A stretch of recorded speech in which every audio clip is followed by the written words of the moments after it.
ఈరోజు వాక్యము ప్రకటన గ్రంథము 2వ అధ్యాయము 8వ వచనము నుండి 11వ వచనముల వరకు.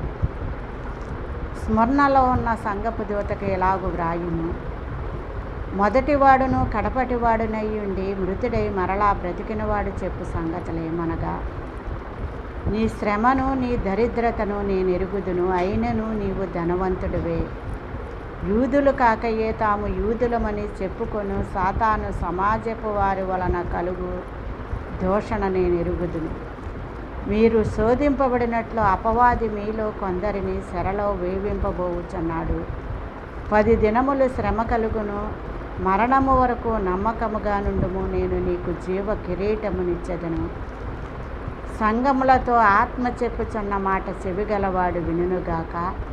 2వ మరణము వలన ఏ హానియును చెందదు. పరలోకములో ప్రభువారు కుడిచేత 7 సంఘములను తన కుడిచేత పట్టుకుని 7 దీపస్తంభముల మధ్య సంచరించుచు 7 దూతలను 7 సంఘములను తన కుడి చేతితో పట్టుకొని మరి సార్వత్రిక సంఘానికి ఈ సంఘాలను పోలుస్తూ చెప్పటం జరిగింది. మొదటి సంఘము ఎఫెసు సంఘము, 2వ సంఘము స్మరణ సంఘము. మొదటి సంఘములో ప్రేమ లోపించిందన్నాడు, అది సరిచేసుకుంటే మీకు జీవవృక్ష ఫలములను తినిపిస్తానంటున్నాడు.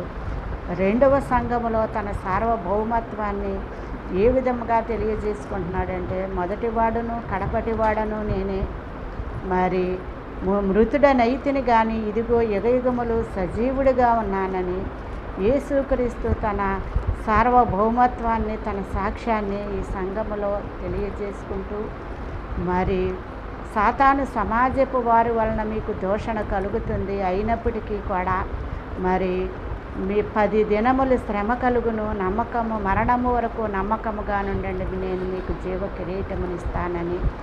మరి అలాగే ఈ సంఘములో శ్రమ దరిద్రత ఉన్నాయని ఇక్కడ దేవుడు సెలవిస్తున్నాడు. మరి అలాగే 2వ మరణము వలన కూడా మీకు ఏ హాని కలుగదని, నేను మీకు జీవ కిరీటం ఇస్తానని దేవుడు ఇక్కడ వాగ్దానము చేస్తున్నాడు. సంఘముల ద్వారాగా మనము ఈ లోకములో పొందుకోలేనివి పరలోకములో దేవుడు మనకివ్వటానికి సిద్ధముగా ఉన్నాడు. కాబట్టి మరి ఏ సంఘమైన శ్రమలో ఉన్న దరిద్రతలో ఉన్న ఒకవేళ ఆ సంఘము పనికిరాదని, మరి ఆ సంఘపు మరి యాజకుడికి ఆశీర్వాదాలు లేవని తలంచవద్దు. ఏ సంఘమైతే శ్రమలో ఉండి దరిద్రతలో ఉంటుందో అటువంటి సంఘమే దేవునికి ఇష్టమని దేవుడు చిన్నమంద భయపడకండి, పరలోక